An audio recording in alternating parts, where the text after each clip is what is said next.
So we are standing today, but I wanted to talk with you, Doc. There's a couple different ideas that we could go for this conversation. One of the things I wanted to start off with is I had a dream that I ate pufferfish, and I thought that was really weird. Have you ever had that before? No, and it was very squishy. I get some very vivid dreams sometimes. I even had another dream where I was teaching adults how to swim. We were like some sort of elite spy team or whatever going on a raft into this like location. Then it kind of pivoted towards like an actual just like pool area, and one of the big buff dudes didn't know how to swim or and whatnot. And I mean, like, he was buff, like he had probably like 5% body fat, 4% body fat, like he was buff. And I was going to teach him how to swim. But a couple of ways we can go about this conversation, and the first thing I want to talk to you about is the direct base, that tool I showed you before that I wanted to turn PolyTools into, and some of my issues with that tool, actually. And the other thing was, this last week, I participated in a creator mental health kind of survey, and they're going to do some sort of study on that. And I figured we could talk about mental health as a content creator. But the other thing was this idea of strategy and what we can talk about with like YouTube strategy and maybe even written content too. But I feel like we haven't talked about it in a while. And while we differ on some things, we do agree on some things. I'll stop rambling there. Let's do it. All right. So where do you want to start? Do you want to talk about direct base first, or okay? What's going on with this? You don't like it? Have you been trying it out? What's going on? So I was very hesitant. You and I've been in the tool space for a long time, and there's certain indicators where you're like, okay, if the website is good or bad, that makes a big difference on whether or not the tool is going to be good. And I felt like the website was pretty good. And I started going into the back end, and I started trying to make it. I put all 30 categories in there, painstakingly had to like go in there and do it. And that's like, I'm doing baby steps. I didn't feel confident enough yet to give it money. And I was reaching out to the founder, and I even had it on WhatsApp and messaging him there or her. And the thing is, there was a few different changes. They got rid of the lifetime deal right before I wanted to buy it, mind you. I had to wait till I got paid. And I messaged the guy saying this too, like, hey, I had to wait till I got paid and I haven't heard back. And I get there's, monetization needs in order to really, like, the revenue needs in order to keep the tool going. But now there's no free plan. There's no lifetime deal. There's only the regular pay plan. He didn't increase the price, but I wanted to avoid the month-to-month issue because that was part of why I left Ghost. And so now I'm kind of sitting here in a rock and a hard place because I don't want to go back to Ghost. Ghost had too many issues when it came to stability of the site because the theme required settings and the settings kept getting replaced. And so I couldn't actually work with the site. And then even adding tools to it was a pretty long process. And so I wanted something that was going to be quicker and easier. So do I just suck it up and pay the $9 a month? Because I think that's all I'm going to need is the $9 plan. Or, which will still be cheaper than $16 that Ghost costed, but then now I have to upload 1,000 tools to it. Or do I find something else or something like that? Or do I just skip making a directory altogether and just find a way to put it on my PolyInnovator website and call it a day? That's a good question. I mean, I'm kind of disappointed because I was going to pay the lifetime deal. So Exactly. I am very disappointed on that. Maybe I'll reach out and try to cry about it too, because I want that deal. But Yeah. also too, I would think about how much time and energy do you want to do this? Has there been a need for it? And also, I would probably look at Brilliant Directories as well. That has a I think I lifetime deal have. on AppSumo. It's $89. They have been around for a very long time. I like it. I don't think their themes are that good though. No, they're not.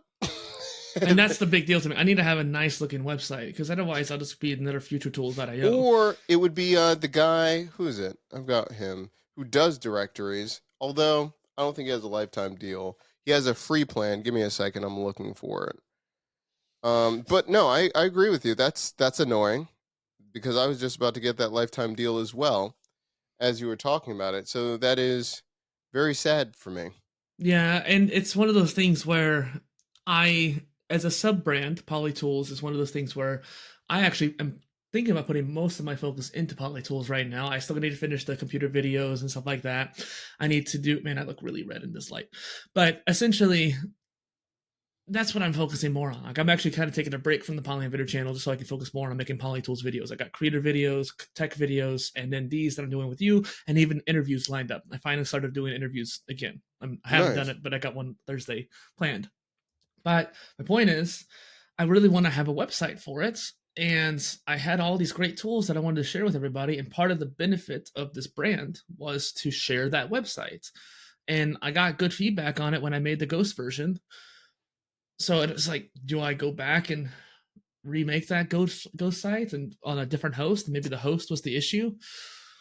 Because I don't know. I I would, think the host is what caused the resetting of the settings to be happening. But to be honest, what I would do is I would, for your audience, I would look at it two different things. Either it's going to be a project that you want to do if you have support or not. If you feel very passionate about it, okay, great.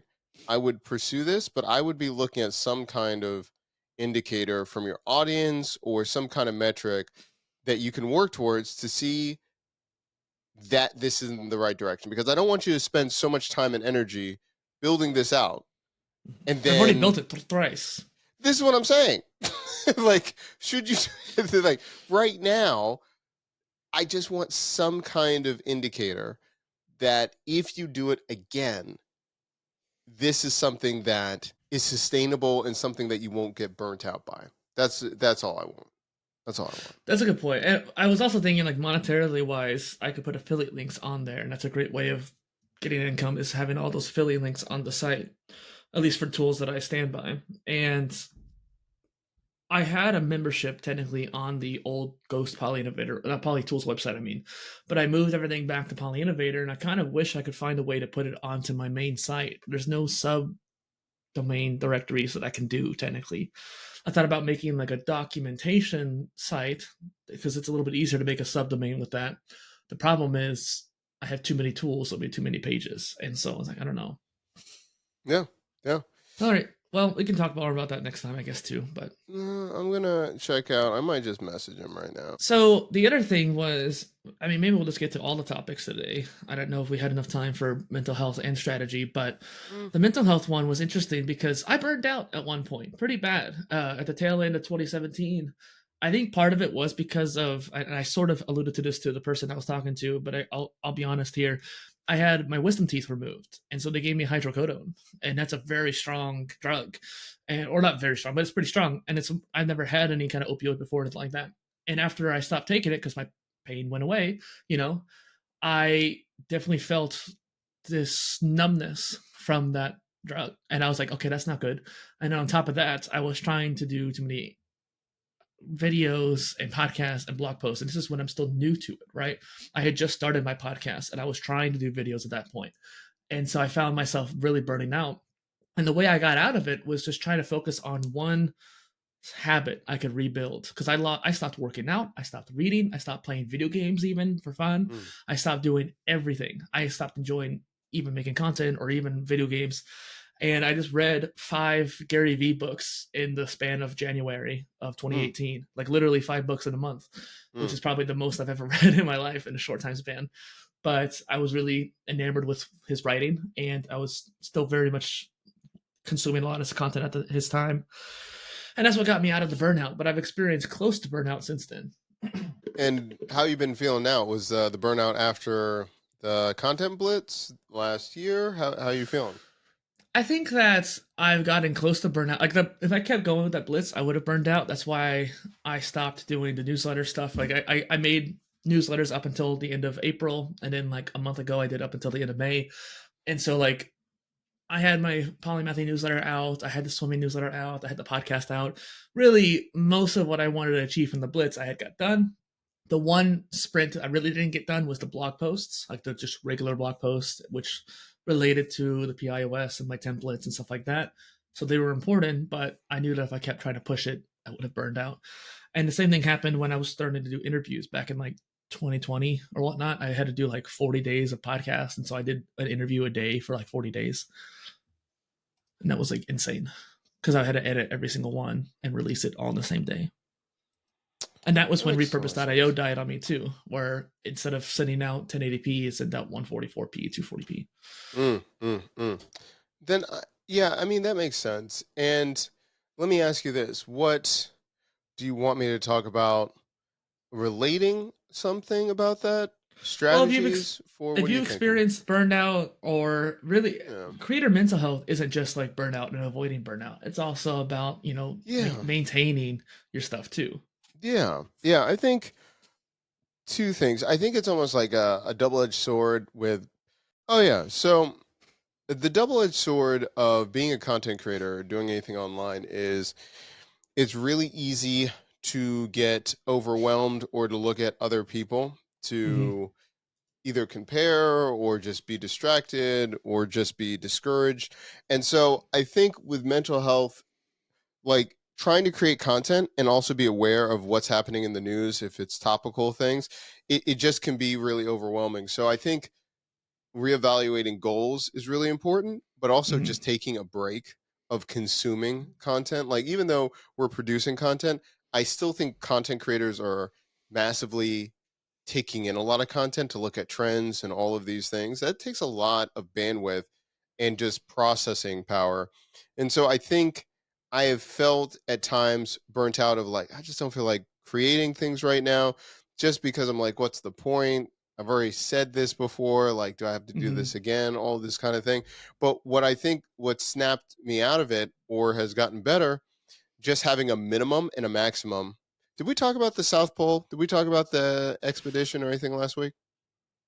It sounds somewhat familiar, but it No. might have been, I don't know. Basically, they were talking about the person that broke the record to get to the South Pole. They, in good weather and bad weather, they kept Oh, yeah, we the did. same thing. And I think with content creation, that's really important. And I think we were talking about this before. Like, I would be like, oh man, I can do like 7. I feel really good. Let me do Hmm. 7 videos really quick. But what I found is this is probably going for this channel, it's probably going into year 5. Hmm. So it's just been trying to understand ebb and flows. And I think understanding the YouTube formula has really helped me stay grounded. But you just got to get out. For me, I got to get out of the format that I like just to take a breather. So if I'm watching a lot of videos, I'm doing all these things, I have to take a break to just read or find a magazine, just a different medium altogether to get more inspiration than just keep doing the same thing over and over again. That's just me. I was gonna say too, like not opposite to what you were saying, but there's a difference between like small content and big content. Like movies and books is different than videos and blog posts. And like you said, a lot of creators they consume a lot of the small content too much. But one thing I've been realizing too is like I haven't been learning a whole lot as of late, despite the fact part of my brain is about learning. And so I haven't been reading enough. I started listening to more audiobooks to try to compensate for that, right? And so I could actually consume more information because trying to create without having any sort of input, you're starting to like it's like your well of water is going down when you create and you have nothing replenishing it. And so you need to keep learning too. And one thing we talked about, I think, when the show started, is that in my knowledge management content, I've talked about cycles where at some points you're more input focused, some points you're more output focused. And like one week you might be one thing, the next week you might be the other. And you don't necessarily know until you're in that week. And kind of understanding your cycles and figuring it out as quickly as possible. Because you don't want to be 3 days into that week and realize, oh, I should have been focusing more on learning this week. Now I know, but now you only have 4 days instead of 7 Yeah. or 6. Yeah, I think that's a good point. I think that's a good point. And again, I think humans were just used to doing other things. I think that's okay. I think it's just again goals, like we were talking about it, and the 12-week year is coming to an end. But like Mm-hmm. at a goal of a certain amount, do I want to go for money or do I want to go for views? Want to go for money, right? So changing that up and like being ruthless about like that's my goal, that has been really helpful. The other thing was like I would like to do other things, but one of my goals, like on my bucket list, was to have one of my short films like in a movie festival, in like Mm-hmm. a film festival, and so that's going to There's one in happen. Columbia, by the way. Columbia, what, True. Ohio? Missouri? No, Missouri. That's where I live. Yeah, Now you're it's True telling me. False. It's I'm one gonna of the have to biggest ones, I think, too. Something like that. know True this. False Film Festival. Looking into Because this. it's a creative, artsy college town, so it makes sense. Ooh, I like it. I like it. And those are things. I think it's just deciding on like creativity, like what makes it well for you, like where do you get the validation, just expressing yourself, creating all those things, and not just looking at like the vanity metrics of views Mhm. and subscribers. I think it allows you to have a healthier time being online. I agree. And I will say, like, right now, my goal is more subscribers, right? More followers. Because I need to grow. I don't have enough of an audience to do much with it, if that makes sense. Yeah. And so, like, I need to grow. I went from about 840 to now 920 on Instagram because of this conference. And I feel like the few $100s I spent on going to the conference is well worth it. Like, people buy their followers. Well, these are all real connections that I made in real life. And the money I spent going to the conference, I think was worth it. I think that works. I think that's really good. And again, I think also too the niche, because I was at like sponsorship games. Like one, I'd be like, okay, well, I think it's you've got to have this many followers, but there's a lot of um, niche categories that it just takes a couple thousand. It just might Mm-hmm. even take 1,500, and you might be the biggest thing there. The other thing is too, like one of Jay, my business partner, who like for years he wanted to be big on YouTube and have all these things. Well, he has about 134,000 subscribers, Mm, making minimal money on it because the kind of content that he has. So I don't even think it brings in maybe $150 a month, maybe less, mm-hmm. just because it just the content style and there's a whole other thing. But he went on Facebook and now he's crushing it on Facebook. I just looked at his numbers. He's doing he did 800,000 views last week. And It's crazy. it's just like it's just keep going, keep experimenting, and your audience has to be in a certain way. He's more of a quote unquote, like he's more of like a local celebrity in this small town, and they think he's the biggest thing ever. Like his numbers are less than 10,000 on Facebook. His numbers are totally crushing it, but his content is engaging there. So that's why I'm like with content and being a creator and all these different mediums, it really just depends on goals and where you want to go, Yeah. and persistency. Being persistent and just grinding it out.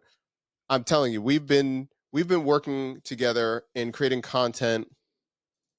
We created content separately before we met each other, but we've been creating content and supporting each other since You and 20 me or him? You and him. him and me. So Jay, 2012.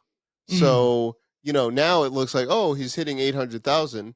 Well, it's been 13 years, and mm-hmm. now this year it's finally popped off. So it takes a long time for a lot of people. And keep in mind, while I've been blogging since 2012, 2013, I wasn't consistent from 2014 to 2017. I didn't really do anything at that point. And then from 2017 to 2020, the consistency was still kind of a differentiating factor. So I feel you on that.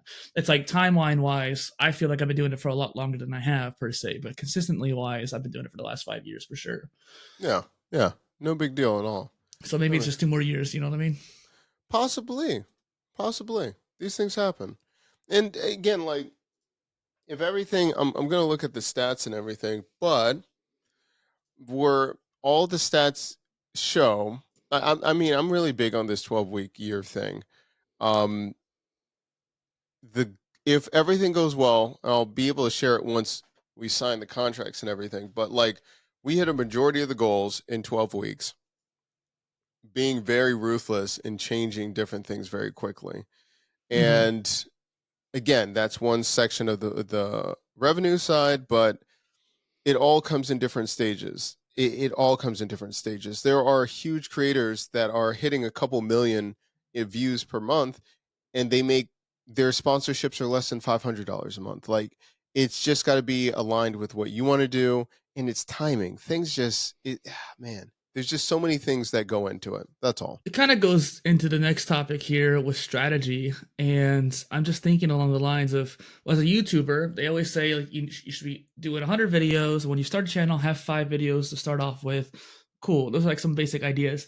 But when it comes to the consistency factor afterwards, I think you should have the medium length, 10 to 15, 20 minutes, the shorts, and the long form. Long form could be a podcast or, let's say, a live stream. You should have all three. And that is the foundation of the good channel, a modern channel. And so, what are you thinking about that? And do you disagree or? I think in principle it makes sense. I again I go back to so yes, I think with the tools like Opus Clip and others, I think it does allow people to be proficient or at least have something with short form and being able to do all of Mhm. those different sections. I totally agree with you. Long form, I agree. I will lean towards live streaming, but I think podcasting, anything long form, I agree. I think most people get very overwhelmed or they paralyzed trying to think about all three, even though you're just Mm. like repurpose, do this, da da da. They need to just get really good at just consistency and building it like a muscle and then incorporating that just a little bit at a time. I think Keep in that's the biggest mind, thing. I created probably like 2 or 3 thousand TikToks before I started making shorts. Yeah. So like I had experience of making short form video. I also was on Vine for Pete's sake. And so like I still think the 100 reps counts too. So you start off making 100 reps of the 15-minute medium length videos. Then you start trying to do long form, and then you start trying to do short form, maybe vice versa. And then once you get good at making them, then you can get focus on repurposing, which will help streamline the process. Yeah, and the thing is like there's tons of I mean there's tons of studies and all these different things. I'm pretty bullish on long form and medium because short form, yes, you can blow up. There are tons of stories of different platforms like TikTok changing the algorithm or just stunting the video views and everything. But more importantly to me is when you spend more time with someone and they want to be with you on long form, you build a deeper connection than something that's quick. I cannot tell you anecdotally, and we've seen studies where tons of people get views on TikTok and you ask them like, "Hey, who is that creator?" Like, I remember what they do. I remember the format. I have no idea who they are. But Mm-hmm. that you don't hear that when it's a podcast that like, oh, I listen to every episode a week. Like they are with you like they're in your house. And that relationship is completely different if you want to sell things when the time's right. I'm not just saying being, shilling for anything, but I just find that it's a totally different relationship with your audience. And so that's why I always lean towards that. If you have limited bandwidth or to start off with first, I think live streaming, I think short form things that you can just cut from the live stream if you want to, but that's where I would capitalize. That's where I would go first.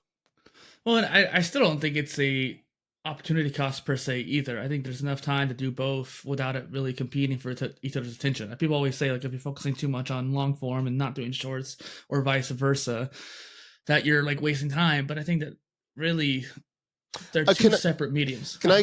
can I go with this real quick? So I'm working with a company right now that the she is a marketing manager. She's very nice. She's just getting started, right? She is spending 3 to 4 hours creating TikToks. 3 to 4 hours, right? I asked her to look at the KPIs. Their YouTube versus TikTok, she has spent 6 months on their TikTok. They have less than 300 followers. They are getting less than 100 views on them. Mm-hmm. She is spending over 20 hours a week on these TikToks versus being on YouTube, putting together these tutorials that are taking less than 45 minutes to put together. They're getting 1,000 clicks on these videos to their link to book calls. It is a different audience. It's all these different things. And we were talking about, she's like, well, we've got to do X, Y, and Z. I worked with these other brands that were a hair brand before. Now I'm working with this. I'm like, it's not a one for one. It's not a one for like, you know what I'm saying? Well, and I would also interject there by saying, is she only posting them to TikTok? She's doing it on Instagram too. She's doing all these other ones. Okay, I was going to say you still want to do like Pinterest and now obviously Facebook too. I feel like Facebook, just given her brand, will probably even be better on there than Instagram. And it's like if you're putting all the work into these short form videos, and I also would say she's probably putting in too much work for those short form videos. I'm not saying that she needs to be doing more in the long form. That's not what I'm saying, although it probably is true. I'm saying as a short form person that she's doing, she's probably spending too much time and probably over editing them or overly producing them when she could get away with lower quality, if you will, like 10% lower quality, but spend less time. And this is some, and I agree with you. But then we have and again, it depends because she was like, well, the quality of this kind of brand is like they want to be very prestigious, all these things. The TikToks don't, it doesn't match anything. It doesn't match Mm-hmm. anything. She's trying to go with one direction, the brand is trying to go in another one, and they're just falling flat. They're just falling flat. And I we're would, talking about uh, opportunity costs of that. Oh, I cut you off. yeah. Sorry. No, you're fine. I cut you off too. So that I would say is opportunity cost because it's distracting from what she's actually trying to accomplish. And that's funny for me to say because I don't generally believe there's opportunity cost in this regard, but in this particular case, it does sound like it is. And it's because like I think she's overdoing it on one side of things. I would also say TikTok is not the same platform as it once was. Ever since the ban, it's been completely different, and it's also just getting weirder and weirder when it comes to producing content on there. I went from being a pretty big TikTok aficionado. I loved TikTok as a consumer and a creator for years. And then last year, I started kind of dipping away from it, especially from Opus Clip's opinions, because some of the people who work at Opus Clip worked at TikTok. So their opinions have pretty heavy weight. Um, and they're like, yeah, it's not as like it's not as good as when I was there, whatnot, blah blah blah. And really, just like the platform changes. And so now I'm like more bullish on YouTube Shorts than anything, but I still post all of them. I think it's just repurposing is or syndication is super easy, so there's no excuse nowadays. But I don't see TikTok as a valuable platform as it once was. And I think, and again, like, again, every brand, every creator, you're going to have a platform that works for you. There's going to be different ones that work. So I think it's going to be that balance. And again, like we were talking about longevity, I think it's just you understanding what you like to create, what you're trying to put out into the world, how you're trying to affect people, and then you're going to have to align from there. Mm-hmm. It's just going to be a longer process. Yes, there are some cases of ones that pop off, but I think there are tons of other behind the scenes things of either their training, they were already comfortable being in front of people, skill in editing. There's all of these Mm-hmm. intangibles that look like, oh, they just popped off, but it's just not realistic for 99.99% of people. And so going forward, what do you think the strategy is for growth on YouTube, particularly? I guess. For growth, I think it's going to be, I think about it in two different ways. I think about it the if you're going to go for me personally, I have not I don't want to pay for a team right Yeah. now, and I think still being really intentional and being real. We keep hearing this about like it's returning back from sensational YouTube to more of the old school blogging. I think if you were doing it before and especially now, as long as you can be true to the audience that you're trying to serve and they're seeing that you're trying and you're trying different formats and then comparing the different styles, I think that's going to be your answer. I think that's going to be your answer. I, And I yeah, yeah. I'll stop there. Well, I was in a meeting with a bunch of people yesterday with Nick Nimmin, Andrew Can, two very knowledgeable people on YouTube, and they were kind of saying some of the same thing too. It's like, and Roberta Blake was also kind of going on a tirade about this because he was like saying something about the idea Of of course. I love Roberto. He had a point though where it's like people get I don't remember which one of them said this, but essentially if you're already making it and it's doing well and YouTube changes something, it's still probably going to do well. And it's like YouTube, people get so sensationalized. Nick was saying this, people get so sensationalized about the different changes that the platform makes. But in reality, it's like it's still about good content and about how you're putting out and stuff like that. And so really consistency is key. It's kind of like stock market. It's going to go up and down, but as long as you float the tide and don't react too much to it, you'll be fine. Take advantage of it. Like I personally don't do a whole lot of editing with my solo videos, the 15-minute ones, 10-minute ones. And so this is actually going to benefit me quite a bit. I'm not changing anything I'm doing. I just might put out a little bit more perhaps or something like that. Yeah, I mean, I agree. I agree. Like someone was asking me, it was a creator like in the no code space. So like, how you do the channel? I was like, you just got to find a format that you can do that you feel good about and you can replicate.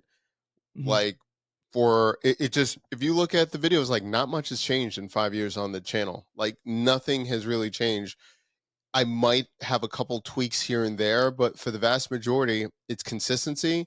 And I feel good every time. Even right now, I'm in the middle of a sponsorship, and every time it's a type of software that I'm like, I have got to stop doing this kind of reviews because I am. It has been 2.5 weeks trying to create this one video, Oh, and you're telling it me. is killing me inside. And These like, these tech products I have on my desk here, dude. Like that's how it's been for the last 2 months. So I feel you completely, Doc. It's yeah, like, yeah. as much as I want to do more tech reviews, 'cause I would not mind being a tech channel. Like you said, maybe I need to have a team for that or something like that later on. Like I'll do some tech product reviews that are more loosey goosey, like of a webcam. But for something this that got sent to me kind of thing that's important, that's like even more important to get right. Like you said, it's too much.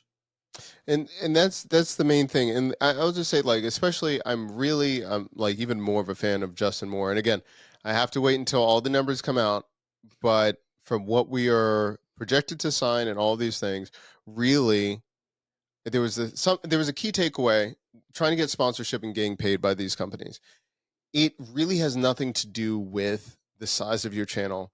You Mhm. have to figure out talking to these brand managers, marketing directors, what are the KPIs, what are the benchmarks that they need to hit that make them look good to their bosses?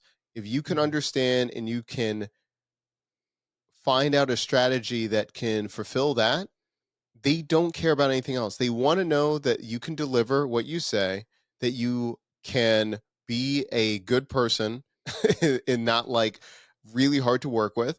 And it doesn't matter the size of your channel. Like it doesn't matter any of those things. And before I'm like, he's just saying that. You still got to have this many. After what I've seen with his book and all those things, he did just a simple illustration, but he's like, you've got to stop seeing it as you're at the table where you're making decisions in your opposite sides. You have to imagine that you're picking up your chair and you're sitting next to them versus Mhm. being in opposition of them and trying to take the most money from them. And I really believe in that message. I don't think sponsorship is the only stream of income you should go to, but I Mhm. definitely think it's possible for business to align. So, yeah, to be continued. Hopefully, in the next 2 weeks, I can give more numbers, but Mhm. very, very excited. I need to have him on the Creator Spotlight show at some point. Oh, he's amazing. He's amazing. Yeah. So there's a lot of great people coming on that show here soon. So if anyone's watching this, look forward to that. And any other final thoughts, Doc? No, I think it's April. It's great to like, we're not even hitting halfway yet of the year. Mhm. There's still tons of time to recalibrate. I just think this is the best time to really start creating and being true to yourself and just working towards your goals. And so it's springtime in Mhm. the northern hemisphere. So get out there and can't wait to see what you create. And rest in peace to the Pope.